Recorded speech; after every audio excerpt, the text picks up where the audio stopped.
എല്ലാ പ്രേക്ഷകർക്കും തിരുവോണ ദിനാശംസകൾ നേരുന്നു. അപ്പോൾ എല്ലാവർക്കും നല്ലൊരു ഓണം ആശംസിച്ചുകൊണ്ട് നമുക്ക് നമ്മുടെ കാര്യങ്ങളിലേക്ക് പോവാം. എന്തായാലും ഈ പറയാൻ പോകുന്നത് ഡൊണാൾഡ് ട്രംപിന്റെ കാര്യമാണ്. ഒരു ദിവസം പോലും ഈ മൂപ്പിലാനെ കുറിച്ച് സംസാരിക്കാതെ പോകാനുള്ള സാധ്യതയില്ല. അതായത് അതിനൊരു ഇട നൽകുന്നില്ല എന്നുള്ളതാണ്. എന്നും നമുക്കറിയാം, നമ്മൾ ചാനൽ നോക്കുമ്പോൾ നമുക്ക് ട്രംപിന്റെ കാര്യത്തെക്കുറിച്ച് പറഞ്ഞിട്ടല്ലാതെ ഒരു ദിനം പോലും പോകാൻ പറ്റാത്ത അവസ്ഥ. അത്രമേൽ ഇറിറ്റേറ്റ് ചെയ്തുകൊണ്ടിരിക്കുന്ന ഒരു ലോക നേതാവ് എന്ന് പറയുന്നത് അത് ട്രംപ് മാത്രമായിരിക്കും. ഇപ്പോൾ ട്രംപിനെ കുറിച്ച് അമേരിക്കക്കാർക്ക് പോലും നല്ല അഭിപ്രായമില്ല എന്നുള്ളതാണ്. അതായത് ഈ പറയുന്ന ട്രംപ് ചെയ്തു വെക്കുന്ന ഈ താരിഫുമായി ബന്ധപ്പെട്ടിട്ടുള്ള വിഷയങ്ങളെല്ലാം തന്നെ അമേരിക്കയ്ക്ക് തിരിഞ്ഞു കൊത്തുന്ന അവസ്ഥയിലേക്കാണ്, ബൂമറാങ്ങായി ചെന്ന് പതിക്കുന്ന അവസ്ഥയിലേക്കാണ് കാര്യങ്ങൾ കൊണ്ട് ചെന്ന് എത്തിക്കുന്നത്. എന്നാൽ ഇത്രയുമൊക്കെ ഈ പ്രശ്നങ്ങൾ ഉയർന്നു വന്നിട്ട് പോലും ട്രംപ് രണ്ടാമതൊന്ന് ആലോചിക്കുകയോ ഒരു കാര്യങ്ങൾ മാറ്റി ചിന്തിക്കുകയോ ഒന്നും ചെയ്യാനായിട്ട് തയ്യാറല്ല. അതായത് ഒരു ഏകാധിപതി എങ്ങനെയാണോ പെരുമാറുന്നത് ആ രീതിയിൽ തന്നെയാണ് ട്രംപ് ഇപ്പോഴും പെരുമാറിക്കൊണ്ടിരിക്കുന്നത് എന്നുള്ള കാര്യം നമ്മൾ എപ്പോഴും ഓർത്തുകൊണ്ടിരിക്കുന്നു. എന്തായാലും ഇപ്പോ വീണ്ടും ഒരു മുന്നറിയിപ്പ് കൂടി നൽകുകയാണ്. US മുൻ സുരക്ഷാ ഉപദേഷ്ടാവായിട്ടുള്ള ജോൺ ബോൾട്ടൺ ആണ് ട്രംപിന് ഈ ഒരു മുന്നറിയിപ്പ് നൽകിയിട്ടുള്ളത്. അദ്ദേഹം പറഞ്ഞിരിക്കുന്നത് വളരെ സുപ്രധാനമായിട്ടുള്ള കാര്യമാണ്. നമ്മുടെ പ്രധാനമന്ത്രി, അതായത് ഇന്ത്യൻ പ്രധാനമന്ത്രി നരേന്ദ്രമോദിയുമായിട്ടുള്ള പ്രസിഡന്റ് ഡൊണാൾഡ് ട്രംപിന്റെ വ്യക്തിപരമായിട്ടുള്ള ബന്ധം അവസാനിച്ചു എന്നുള്ള ഒരു സ്റ്റേറ്റ്മെന്റ് ആണ് അദ്ദേഹം പറഞ്ഞിരിക്കുന്നത്. നോക്കൂ, വളരെ സുപ്രധാനമായിട്ടുള്ള ഒരു കാര്യമാണ് ഇത് എന്നുള്ളത് പറയാതെ വയ്യ. നമുക്കറിയാം ട്രംപും മോദിയും തമ്മിൽ വളരെ അടുത്ത ബന്ധമുണ്ടായിരുന്നു എന്നുള്ളത്. ട്രംപിന് വേണ്ടിയിട്ട് മോദി അമേരിക്കയിൽ പോവുകയും ഒക്കെ ചെയ്തതാണ്. അവർ തമ്മിലുള്ള സംഭാഷണങ്ങളിലുടനീളം ഈ ഒരു സൗഹൃദത്തിന്റെ ആഴം എന്നുള്ളത് നമുക്ക് കണ്ടറിയാൻ കഴിയുന്നതുമായിരുന്നു. പക്ഷെ അതോടൊപ്പം ഒരു കാര്യം ചേർത്ത് പറയണമല്ലോ.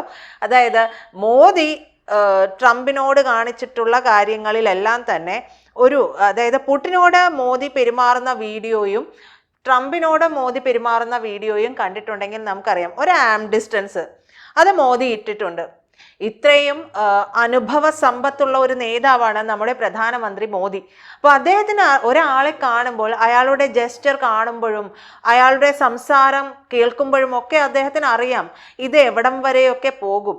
നമുക്ക് നല്ല രീതിയിൽ പോകാമെങ്കിൽ, അതായത് ഒരു പാലം ഇട്ടാൽ അങ്ങോട്ടും ഇങ്ങോട്ടും ഒക്കെ പോകാമെങ്കിൽ, അങ്ങോട്ടും ഇങ്ങോട്ടും ഉണ്ട് എന്നുണ്ടെങ്കിൽ നമുക്ക് ആ ബന്ധം മുന്നോട്ട് കൊണ്ടുപോകാം. അതല്ലെങ്കിൽ ഇന്ത്യക്ക് ഈ ബന്ധം ഇവിടെ വെച്ച് അവസാനിപ്പിക്കാനും അറിയാം, മറ്റു വഴികൾ തേടാനും അറിയാം. അത് പ്രധാനമന്ത്രി മോദി പലപ്പോഴായിട്ട് പറഞ്ഞു വെച്ചിട്ടുള്ള കാര്യമാണ്. ഈ ജോൺ ബോൾട്ടൺ എന്ന് പറയുന്നത് ആദ്യത്തെ ട്രംപ് സർക്കാരിൽ NSA ആയിട്ട് സേവനം അനുഷ്ഠിച്ചിട്ടുള്ള ഒരു വ്യക്തി കൂടിയാണ്. മോദിയുമായിട്ട് ട്രംപിന് വളരെ നല്ല ബന്ധമായിരുന്നു. US പ്രസിഡന്റുമായിട്ട് അത്രയും അടുത്ത ബന്ധം മോദി പുലർത്തിയിരുന്നു. ഇനി ഇത്രയും അടുത്ത ബന്ധം പുലർത്തിയാൽ ലോക നേതാക്കൾക്ക് വലിയ ഗുണമുണ്ടാകുന്നില്ല എന്ന് കൂടി ബോൾട്ടൺ പറഞ്ഞു വയ്ക്കുന്നുണ്ട്. അതായത് ഒരു സൗഹൃദം എങ്ങനെ ഇല്ലാതെയാക്കാം എന്നുള്ളത് ട്രംപ് ഒരു ലോകത്തിന് മുമ്പിൽ കാണിച്ചു തരുന്ന ഒരു അവസ്ഥയുണ്ടായിട്ടുണ്ട്. നമുക്കറിയാം, കഴിഞ്ഞ ദിവസമാണ് ഒരു സെമിനാറിൽ വെച്ചിട്ട് കേന്ദ്ര വാണിജ്യ മന്ത്രിയായിട്ടുള്ള പീയൂഷ് ഗോയൽ പറഞ്ഞത് ദ്വിതാരിഫ് വിഷയം, ഈ ഒരു താരിഫ് വിഷയം നവംബറിൽ നമ്മൾ തീർപ്പാക്കും എന്നുള്ളത്. ഓഗസ്റ്റ് 27-നായിരുന്നു അമേരിക്കൻ പ്രതിനിധികളും ഇന്ത്യൻ പ്രതിനിധികളും തമ്മിൽ താരിഫ് വിഷയത്തിൽ ഒടുവിലത്തെ ചർച്ച വെച്ചിരുന്നത്. ഇതിൽ നിന്ന് അമേരിക്ക പിന്മാറുകയാണ് ചെയ്തത്. അമേരിക്ക പിന്മാറി എന്നുള്ളതിന്റെ പ്രധാനപ്പെട്ട കാര്യം ഇന്ത്യ പറഞ്ഞിട്ടുള്ള നിലപാടുകൾ. ഇന്ത്യ വേറെ മറ്റൊന്നും പറഞ്ഞിട്ടില്ല. നമ്മുടെ ചില ഭാഗങ്ങൾ, ചില സെക്ടറുകൾ അവർക്ക് പൂർണ്ണമായിട്ടൊന്നും തുറന്നു കൊടുക്കാൻ പറ്റില്ല. അത് നമ്മൾ ക്ഷീരമേഖല, കാർഷിക മേഖല, ആ മേഖലകളെയെല്ലാം നമ്മൾ പുനരുജ്ജീവിപ്പിച്ച് കൊണ്ടുവന്നതാണ്. അതെല്ലാം അമേരിക്കയ്ക്ക് വേണ്ടി തുറന്നു കൊടുത്ത് അവിടുത്തെ അവിടുത്തെ പല കാര്യങ്ങളും, ജനറ്റിക് ആയിട്ടുള്ള കാര്യങ്ങൾ മാറ്റം വരുത്തിയിട്ടുള്ള പല പ്രോഡക്ട്സും ഒക്കെ നമ്മുടെ നാട്ടിൽ കൊണ്ടുവന്ന്, പല പരീക്ഷണം നടത്തിയിട്ടുള്ള സാധനങ്ങളൊക്കെ നമ്മുടെ നാട്ടിൽ കൊണ്ടുവന്ന് നമ്മുടെ ജനങ്ങൾക്ക് കൊടുക്കുകയും അവരുടെ ആരോഗ്യം ക്ഷയിക്കുന്ന രീതിയിലൊക്കെയുള്ള കാര്യങ്ങൾ പോവുകയും. അത് മാത്രമാണോ? നമ്മുടെ ക്ഷീരകർഷകരെ എന്ത് ചെയ്യും? അപ്പോൾ ആ ക്ഷീരകർഷകരെ, ഏറ്റവും അധികം ക്ഷീരകർഷകരുള്ള ഒരു നാടാണ് നമ്മുടേത്. അപ്പോൾ അതിനെയൊന്നും പൂർണ്ണമായും തുറന്നു കൊടുക്കാൻ കഴിയില്ല. ഒരു രാജ്യത്തിൻ്റെ പ്രധാനമന്ത്രി തീരുമാനമെടുക്കുമ്പോൾ നമ്മുടെ രാജ്യത്തെ ജനങ്ങളെയും നമ്മുടെ ഇതുമായി ബന്ധപ്പെട്ടിട്ടുള്ള ഓരോ സെക്ടറുമായി ബന്ധപ്പെട്ടുള്ള മാർക്കറ്റുകളെയും ഒക്കെയും ചിന്തിച്ചതിന് ശേഷം പഠിച്ചതിന് ശേഷം മാത്രമാണ് മറുപടി പറയാൻ കഴിയുക. അത്തരത്തിൽ തന്നെയാണ് മോദി കൃത്യമായ മുന്നറിയിപ്പ്, കൃത്യമായിട്ടുള്ള നിലപാടുകൾ എടുത്തിട്ടുള്ളത്. അത് തന്നെയാണ് നമ്മുടെ നയതന്ത്ര പ്രതിനിധികളും ഇക്കാര്യത്തിൽ പറഞ്ഞു വെച്ചിട്ടുള്ളത്. നമ്മുടെ പ്രധാനപ്പെട്ട ഉന്നത ഉദ്യോഗസ്ഥരെല്ലാം തന്നെ, മന്ത്രിമാരെല്ലാം തന്നെ ഈ കാര്യത്തിൽ ഇതേ നിലപാട് തന്നെ, മോദിയുടെ നിലപാടിനോട് അനുകൂലിക്കുകയാണ് ചെയ്തിട്ടുള്ളത്. അപ്പോൾ 2 പതിറ്റാണ്ടിനിടെ ഇന്ത്യ US ബന്ധത്തിലെ ഏറ്റവും മോശം കാലഘട്ടമാണ് ഇപ്പോൾ നടന്നുകൊണ്ടിരിക്കുന്നത് എന്നാണ് ബോൾട്ടൺ ഇതിനെ ട്രംപിനെ വിമർശിച്ചുകൊണ്ട് എത്തിയിട്ടുള്ളത്. അദ്ദേഹം പറഞ്ഞിരിക്കുന്നത് ഇങ്ങനെയാണ്: ട്രംപ് രാജ്യാന്തര ബന്ധങ്ങളെ കാണുന്നത് നേതാക്കളുമായിട്ടുള്ള വ്യക്തിബന്ധത്തിന്റെ അടിസ്ഥാനത്തിലാണ്. വ്ളാഡിമിർ പുടിനുമായിട്ട് നല്ല ബന്ധമുണ്ടെങ്കിൽ US-നും റഷ്യയ്ക്കുമിടയിൽ നല്ല ബന്ധമുണ്ടാവും. ഇപ്പോൾ അങ്ങനെയല്ല എന്നുള്ളത് വ്യക്തമാണ്. ബ്രിട്ടീഷ് പ്രധാനമന്ത്രി കെയർ സ്റ്റാർമറുമായിട്ട് ട്രംപിന് നല്ല വ്യക്തിബന്ധം ഉണ്ടായിരിക്കാം, എന്നാൽ അത് ഒരിക്കലും ഗുണകരമാകില്ല. മോശം സാഹചര്യത്തിൽ സംരക്ഷണം നൽകുകയുമില്ല എന്നാണ് അദ്ദേഹം പറഞ്ഞിരിക്കുന്ന ഒരു കാര്യം. അപ്പോൾ ഇത് വളരെ സുപ്രധാനമായുള്ള കാര്യമല്ലേ? എത്രയും അടുത്ത് ഇടപഴകിക്കൊണ്ടിരുന്ന 2 രാജ്യങ്ങൾ, ആ രാജ്യങ്ങൾ ഒരു രാജ്യത്തിന് മേൽ പലതരത്തിലുള്ള നികുതി അടിച്ചേൽപ്പിക്കുകയാണ്. അതും കണ്ണിച്ചോരയില്ലാത്ത നികുതി എന്ന് നമ്മൾ പറയേണ്ടി വരും.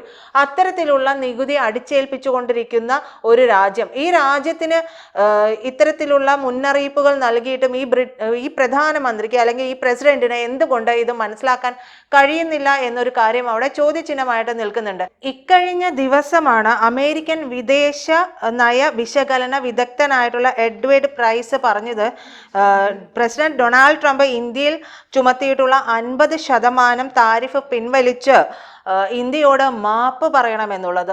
നോക്ക്, ഇത്രയും പ്രധാനപ്പെട്ട നയതന്ത്ര ഉദ്യോഗസ്ഥരെല്ലാം തന്നെ ഒന്നടങ്കം പറയുന്നു, പ്രസിഡന്റ് ട്രംപ്, അത് അല്ലയോ ഞങ്ങളുടെ പ്രസിഡന്റ്, മാന്യദേഹമേ, നിങ്ങൾ ചെയ്തുകൊണ്ടിരിക്കുന്നത് അമേരിക്കയുടെ നെഞ്ചത്ത് തന്നെ ആണിയടിക്കുന്ന ഒരു പ്രവൃത്തിയാണ്. നിങ്ങൾ ഇതിൽ നിന്ന് പിന്മാറൂ എന്നാണ് പറയുന്നത്. അമേരിക്ക ഇന്ത്യയെ പിണക്കാൻ പാടില്ല എന്ന് കൂടി പറയുന്നു. അതായത് 21ാം നൂറ്റാണ്ടിൻ്റെ നിർണായക വോട്ടാണ് ഇന്ത്യ എന്നുള്ളതാണ്. അതായത് വളർന്നു വരുന്ന പ്രധാനപ്പെട്ട ആളുകളെല്ലാം പറയുന്നത് ശ്രദ്ധിച്ചാൽ അറിയാം, ഇനി വരുന്ന മാർക്കറ്റ്, ഇനി ലോകത്തെ നിയന്ത്രിക്കാൻ പോകുന്നത് ഇന്ത്യ ആയിരിക്കും. അപ്പോൾ ഇന്ത്യയിലേക്ക് ഇനി മറ്റു രാജ്യങ്ങളിലേക്ക് തൊഴിൽ തേടി പോകുന്നത് എല്ലാവരും തന്നെ നമ്മുടെ രാജ്യത്തേക്ക് വരാനുള്ള സാധ്യതകൾ കൂടുതലാണ്. മാത്രമല്ല ഇവിടെ നിന്ന് പല കാര്യങ്ങളും ഉണ്ടാകും. അതായത് പ്രധാനപ്പെട്ട മാർക്കറ്റ് എന്ന് പറയുന്നത് ഇന്ത്യ ആയിരിക്കും എന്നുള്ളതാണ്. എന്തായാലും ഈ പറയുന്ന കാര്യങ്ങളൊന്നും വകവെച്ചില്ലെങ്കിൽ, എന്തായാലും വകവെക്കാതിരിക്കാനുള്ള വഴിയൊന്നുമില്ല. അമേരിക്കയ്ക്ക് സറണ്ടർ ചെയ്യേണ്ടി വരും ഇന്ത്യക്ക് മുമ്പിൽ എന്ന് തന്നെയാണ് ഇപ്പോഴത്തെ നിലപാടുകൾ അനുസരിച്ചിട്ടുള്ള റിപ്പോർട്ടുകളെല്ലാം തന്നെ സൂചിപ്പിക്കുന്നത്. അമേരിക്കൻ വിദഗ്ധരെല്ലാം തന്നെ ട്രംപിനെതിരെ തിരിഞ്ഞിരിക്കുന്നു. ആ രാജ്യത്തെ ജനങ്ങൾ പോലും ട്രംപിനെതിരെ തിരിഞ്ഞിരിക്കുന്നു. അതുകൊണ്ട് അമേരിക്കയ്ക്ക് എന്തായാലും ഇന്ത്യയോട് സറണ്ടർ ചെയ്യേണ്ടി വരും എന്നുള്ളത് ഉറപ്പ് തന്നെയാണ്. കൂടുതൽ വാർത്തകളും വിശേഷങ്ങളും നിങ്ങളിലേക്ക് എത്താൻ ABC മലയാളം സബ്സ്ക്രൈബ് ചെയ്യുക, ബെൽ ബട്ടണും അമർത്തുക.